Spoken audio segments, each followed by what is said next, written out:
제사장이 시체를 만지면 안 되기 때문에 그냥 지나갈 수 있어요. 레위인 입장에서는 혹시 강도가 숨어 있다가 또 당할지 모르는 이런 것들은 다 뭐예요? 자기 입장에서, 자기 기준으로. 근데 사마리아인은 강도 만난 사람의 입장에서, 오늘 이 욥의 친구라고 하는 빌닷이 자기 기준으로. 그래서 잘 보십시오. 2절, 네가 어느 때까지 이런 말을 하겠으며, 이런 말이 어떤 말이에요? 어제 우리가 같이 7장 11절에 격한 반응을, 감정을 토로했던 이런 이야기들, 어느 때까지 하겠는가? 그런데요, 우리가 살다 보면 감정이 격해지면 할 말 못할 말 합니다. 근데 우리가 아무리 감정이 격하다고 믿음 좋은 사람은 말을 가려가면서 해야 된다. 물론 말을 가려가면서 해야지요. 그러나 그것이 가릴 수 없는 정말 아주 기가 막힌 상황이 있을 때도 있어요. 그럴 때를 우리는 이해를 서로 해줘야 합니다. 그게 그 사람의 입장에 서보는 겁니다. 근데 욥이 지금 말할 수 없는 어려운 환경에서 견딜 수 없어서 그의 심정을 토로했는데 그 말꼬리를 잡고 늘어난 거예요. 자, 그래서 재밌는 말이 있어요. 우리의 변론은 진리는 남지 않고 성격만 남는다. 사람과 사람이 서로 변론을 막 하면은 무엇이 진짜 진리인가, 그 진리가 남는 것이 아니라 그 사람의 성격만 남는다. 특히 우리나라는, 여기 혹시 뭐 해병대 출신 있는지 모르지만 해병대 출신들은요, 몇 기 딱 그러면은 바로 그 다음부터 반말 탁 들어가요. 반말.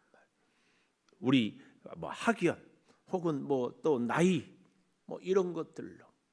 그리고 더 재밌는 것은 여기 있는 분들은 그렇지 않겠지만 종종 딸하고 엄마하고 의견이 다를 때가 있거든요. 이러쿵저러쿵 얘기하다가 주로 엄마들이 논리에 밀리고 지식에 밀리고 생각에 밀리거든요. 그때마다 주로 써먹는 무기가 뭐예요? 네가 엄마를 뭘로 알고, 자기 입장에서 이렇게. 우리 믿음의 사람들이 치명적으로 실수하기가 쉬운 것이 바로 이런 부분입니다. 특히 여기 서 있는 목사나 믿음 생활을 오래 한 분들이 다른 성도들을 바라볼 때에 이런 관점으로 보기가 정말 쉽습니다. 어떻게? 믿음 생활을 시원찮게 하는 것을 볼 때에 내 그럴 줄 알았다. 이런 생각들, 이런 얘기들. 빌닷의 기준으로, 엘리바스의 기준으로, 우리로 말하면 목사의 기준으로, 신앙생활을 오래 한 사람의 기준으로 다른 사람을 보는 거예요. 근데 여러분, 은혜는 어디에 더해요? 죄가 더한 곳에 은혜도 더한다. 하나님은 당연히 우리의 죄값을 묻는 하나님이시지만 동시에 죄 있는 곳에 은혜도 베풀어 주시는 하나님을 우리는 잊어서는 안 됩니다. 자, 보십시오. 오늘 본문 3절. 하나님이 어찌 정의를 굽게 하고 전능하신 이가 어찌 공의를 굽게 하시겠는가? 네가 지금 고난을 당하고 질병으로 집안이 풍비박산이 되는 것은, 풍비박산이 나온 것은 너의 죄의 원인이 있다, 이런 얘기예요. 이 정도까지는 참을 수 있는데 그 다음 4절. 내 자녀들이 주께 죄를 지었으므로 주께서 그들을 그 죄에 버려 두셨나니. 아들 자녀들이 한순간에 다 죽음을 당하는 것은 그 자녀들이 죄를 지었기 때문이다. 이렇게 무서운 말을 하는 겁니다. 이게 참 말이 안 되는 것은요, 그러면 욥의 친구 빌닷의 자녀들은 죄가 없기 때문에 안 죽었느냐? 욥의 친구 빌닷이 지금 고난을 당하지 않는 것은 죄가 하나도 없기 때문인가? 그 얘기를 우리가 돌이켜서 물을 수 있어야 돼요. 진리는, 참된 진리는요, 어때요? 지금 한 면만 보는 것이 아니에요. 그런 것은 우리가 흔히 일리 있다고 그래요. 그런데 진리는 일리가 아니라 어떤 상황 속에서도 정당한 것이 진리입니다. 빌닷은 죄가 없다고요? 빌닷의 자녀들은 죄 없이 살았다고요? 우리는 그렇지 않습니다. 그래서요, 제가 오늘 서두에도 드리는 말씀이, 기도할 때도 주변의 사람들도 돌아보고, 우리가 좋은 사람과 나쁜 사람은 내 입장만 생각하는가, 상대의 입장도 생각해 보는가. 오늘 욥의 7구 빌닷이 하는 말은 정말 틀림없는 말인데, 그 상황, 그 맥락 속에서 지금 욥이 자기 살에서는 구더기가 득실거리고 말할 수 없는 고통 속에서 밤에도 낮에도 견디기 어려운 이런 상황인데, 거기에 대놓고 너의 고난은 너의 죄값이다, 이 얘기를 하는 것이 옳지 않다. 우리는 그래서요, 절대로 내가 심판자고 내가 판단자는 아니에요. 우리는 오직 중보자, 위에서 섬기고 그 입장에 서보고 그를 위해서. 그래서 우리는 항상 그 사람의 입장에서 보는 것, 이것이 공감의 능력이라고 하지 않습니까? 우리가 참 사람을 잘 공감한다, 이 얘기는 그 사람의 입장에 서보는 거예요. 오늘 빌닷은 자기는 욥과 전혀 다른 사람. 그런데요, 욥의 세 친구는 보통은 사람들이, 친구들이 어려움 당하면 떠나갑니다. 잘 지내다가도 그 사람이 더 볼 것 없어요. 가진 것도 없고 다 망했고, 그러면은 혹 나한테 피해가, 혹 나한테 아쉬운 소리 할까봐 멀리해요. 이게 뭐예요? 철저하게 자기 입장에서. 그런데 욥의 친구들은 멀리서 찾아와서 일주일 동안이나 아무 말 없이 침묵하고 욥과 함께 있었던 친구들입니다. 예의도 있었고 우정도 있었고, 쭉 얘기하는 것 보면 하나님을 향한 믿음도 있었습니다. 그런데도 오늘 이런 모습을 보이는 것이, 그래서 제가 여러분과 같이 늘 수없이 고백하고 했던 것이, 저 모습이 내 모습, 저 모습이 내 모습. 뭐예요? 욥의 친구들이 욥을 보면서, 아, 우리도, 나도 얼마든지, 아니 나는 욥보다 더 말씀으로 못 살았는데 오늘 내가 욥의 모습을 보고 나도 언제든지 저럴 수 있겠구나, 이 깨달음이 있어야지.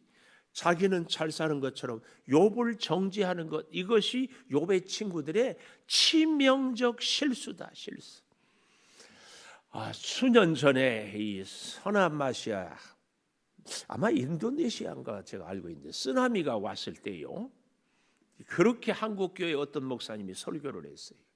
왜 쓰나미가 와서 그 사람들은 그렇게 피해를 당했는가? 하나님 안 믿어서 그렇다. 근데 그 중에는 예수 믿는 사람이 거기 가서 쓰나미에 죽임을 당한 사람들이 있었어요. 그분들은 뭐냐? 그분들은 주일 성수 안 하고 휴가 갔기 때문이다, 이렇게 설교를 했어요. 우리는 그렇게 하면 안 됩니다. 하나님은 그런 하나님이 아니에요. 물론 우리 자신은 하나님 말씀대로서 온전히 살지 못한 것에 대한 회개와 겸손한 자세를 꼭 가져야 돼요. 제가 가끔 그런 얘기 하잖아요. 우리 창조교회를 김은송 목사가 아니라 이은송, 박은송 목사였으면 훨씬 하나님께서 더 복을 주시고 부흥하고 크신 역사를 이루었을 것지도 모른다, 이런 얘기를 하면은 성도 여러분 중에 혹, 아이고 우리 목사님 알기는 제대로 안 해, 이러면 안 된다. 제가 김은석 목사가 아니라 박은석 목사나 이은석 목사면 더 부흥하고 더 잘했을 것이다, 이렇게 말씀을 드리면 우리는 그 말씀을 적용을 어떻게 해야 돼? 하나님이 나에게 주신 은혜와 사랑과 복을 내가 아닌 다른 사람에게 주셨으면 훨씬 더 충성하고 귀한 사역을 했었겠구나, 이 깨달음이 있어야 된다, 그 말이에요. 이거.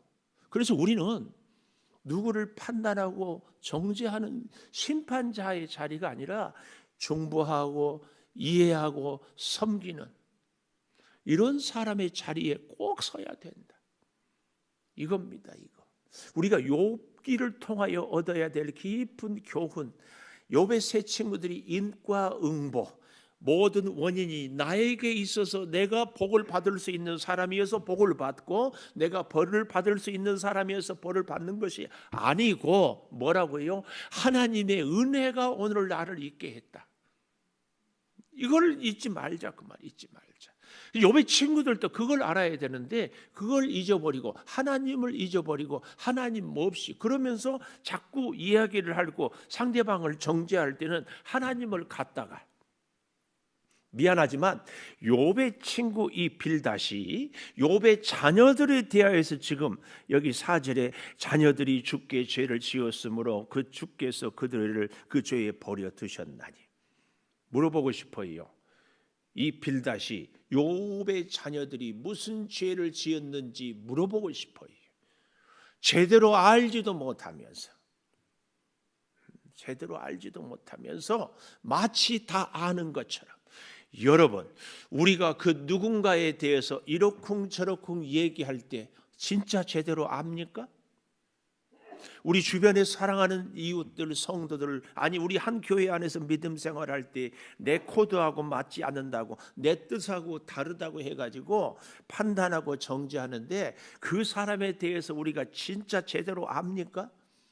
정확하게 얘기하자면 내 자신도 내가 몰라요.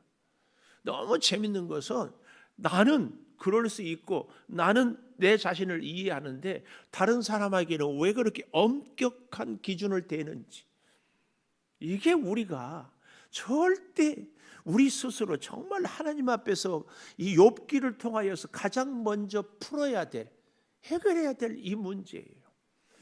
가정에서 부부 사이에서도요, 너무 전에 제가 존경에 맞이하는 목사님이 답답한 얘기를 한번 해요. 집안에서 사모님하고 목사님들도 가끔 언쟁이 있거든요. 언쟁이 있으면 이러쿵저러쿵 하면은 그 사모님이 그런데, 그래요? 나는 몰라서 그래요? 똑똑한 당신이나 잘하세요? 나는 이렇게 살래요? 그러면은 가슴이 딱 막힌대. 지금은 은퇴해가지고 저 고향에 가서 계시는. 여러분, 우리도 혹시 이런 논리로 자기 합리화, 자기 방어, 목사님은 목사님이니까 나는 성도잖아요, 이게 어떻게 우리를 정당화할 수 있습니까? 우리는 다른 사람에 대해서는 정죄할 수는 없지만 내 자신에 대해서는 끊임없이 하나님 앞에 겸손하고 나의 연약함을 주님께 의뢰하는 이 믿음의 자세는 꼭 가져야 됩니다. 계속해서 5절 보십시오. 네가 만일 하나님을 찾으며 전능하신 이에게 간구하고, 기가 막힌 얘기예요. 하나님을 찾지 않았어요, 욥이? 하나님께 욥이 기도하지 않았어요? 욥이 오히려 이 친구들보다 훨씬 많이 하나님을 찾고 기도했어요. 그런데 욥이 오늘 고난 당한다고 찾지 않는 걸로 생각하는 거예요. 또 청결하고 정직하면 반드시 너를 돌보시고 내 의로운 처소를 평안하게 하실 것이라. 이 맥락이 아닌 지금 욥과의 대화 가운데 아는 다른 일반적인 상황에서 이 말은 불변의 진리입니다. 그런데 욥과의 대화 가운데서 지금 여기 6절의 이 말씀은 욥을 정죄하는 말이에요. 무슨 말이에요? 여기 6절을 다시 욥과의 대화의 상황을 이해하고 보면은 또 청결하고 정직하면 반드시 너를 돌보시고. 이 말은 뭐예요? 욥, 지금 네가 병들고 다 망한 것은 하나님이 돌보지 않았기 때문이다. 그 결과. 그래서 너는 뭐 했는가? 지금까지 청결하고 정직하지 못했다. 이렇게 정죄를 하는 거예요. 여러분, 우리가 결과만 갖고 자꾸 그 사람을 다 판단해버리면 안 돼요. 지금 가난하고 지금 몸이 아프고 지금 실패했지만 오히려 하나님의 말씀으로 잘 살아온 분이 뜻밖의 많을 수 있어요. 제가 그래서 그랬죠. 안산 얘기도 투기를 하고 수단 방법을 안 가려서, 아니 다른 사람들을 아프게 해서라도 나만 부자 되면 이게 복입니까? 그래서 11조 많이 하면 하나님이 사랑합니까? 어떤 면에서는 우리가 건강하지 못하고 넉넉하지 못하고 실패했어도 하나님 앞에 더 가까이 가고 있는지 누가 압니까? 꼭 기억해야 돼. 그래서요, 여기 우리가 너무 잘 아는 8장 7절, 내 시작은 미약하였으나 내 나중은 심히 창대하리라. 이 말은 빌닷이 욥을 정죄하면서 지적질하면서 하는 말이에요. 근데 우리는 이 말씀만 딱 갖다가 주로 액자 만들어 가지고 어디다 갖다 써요? 개업하면서.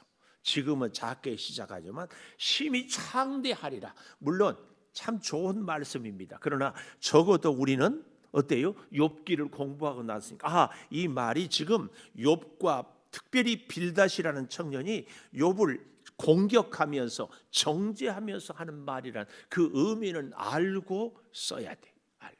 하나님을 의지하면은 시작은 미약하지만 나중은 심히 창대할 수 있습니다. 그러나 이 말을 빌닷이 욥에게 어떤 상황에서 했는지 이걸 잘 기억하면서 써야 됩니다. 써야 돼. 사랑하는 여러분, 우리의 현실의 고난은 우리의 죄를, 우리의 믿음 없음을 입증하는 겁니까? 결코 그것이 다는 아니에요. 물론 하나님이 때로는 우리를 깨닫게 하기 위해서 징계도 주고 질병도 주고 시련도 줄 수 있습니다. 있어요. 그러나 그것이 다는 아니에요. 우리 스스로 내가 나를 돌아볼 때는 그렇게 깨닫는 것이 바른 깨달음일 수 있어요. 그런데 그것이 나에게는 적용이 되고 다른 사람들에게 이런 기준을 갖다 대면서 정죄하고 판단하고 심판하는 것은 절대 우리가 해서는 안 될 일이에요. 왜요? 우리 스스로는 잘하고 있습니까? 여기에 대해서. 그래서 우리는 스스로 나를 돌아보는, 하나님 앞에서 정말 하나님의 사랑, 죄가 더한 곳에 은혜가 더한다는 그 하나님의 은혜를 가슴에 새기면서 우리의 주변의 이웃들을 바라보고 내 스스로도 좌절하고 낙심할 때 주의 사랑의 은혜를 손잡고 일어서는 이런 믿음이 꼭 있기를 축복합니다. 기도하겠습니다. 하나님 어찌 우리의 현실이 어렵고 고난이 닥쳐오고 뜻대로 되지 않고 궁핍하고 앞이 막혀서 막막할 때마다 나의 죄값은 아닌지, 내가 말씀에 불순종해서 얻어진 결과는 아닌지 두렵고 좌절하고 부끄럽고 죄송합니다. 그러나 더욱 기가 막힌 것은 내 주변의 이웃들이 고난당할 때에 그럴 줄 알았다고 마치 나는 믿음 생활 잘 하는 것처럼 판단하고 정죄하고 살아온 그때는 없었습니까? 회개하오니 용서하여 주시고 이제 우리의 눈이, 우리의 기준이, 우리의 가치관이 우리 예수님 닮아서 예수님처럼 생각하고 말하고 행동할 수 있도록 은혜 위에 은혜를 더하여 주시옵소서. 나의 연약함을 고백할 뿐만 아니라 사랑하는 우리의 이웃들이 이런저런 일을 당할 때마다 저 모습이 내 모습일 수 있다는 사실, 그러나 하나님의 은혜가 있어서 하나님의 크신 뜻, 내가 알지 못하는 하나님의 크고 은밀한 일이 있음을 기대하며 겸손히 위하여 충부하며 믿음으로 서게 하여 주시옵소서. 우리 사랑하는 성도들이 서로가 서로에게 위로가 되고 기도가 되고 힘이 되게 하여 주시옵소서. 나 혼자만 나를 위해서 기도하는 것이 아니라 내 이웃들을 돌아보면서 내 이웃들이 우리의 기도의 제목이 되게 하여 주시옵소서. 사업하는 우리 성도들의 사업장을 지켜주시고 직장 생활의 은혜를, 가정의 평안을, 특별히 우리 청년들이 앞날을 책임져 주시고 이제 시험 준비하며 또 좋은 배필을 위해 기도하며 진로를 하나님께 간구할 때 성령이여 저들의 앞날을 역사하여 주시옵소서. 오늘 또 이처럼 기도로 시작하게 하루를 허락하여 주신 것 감사합니다. 우리의 가는 곳마다 하는 일마다 우리의 만남마다 우리의 하는 모든 입술의 말들이 생명을 살리는 우리 주님의 언어가 되게 하여 주시옵소서. 지금은 우리 주 예수 그리스도의 은혜와 아버지 하나님의 무한하신 사랑과 성령의 감화 감동하심이 영원토록 함께 하시옵기를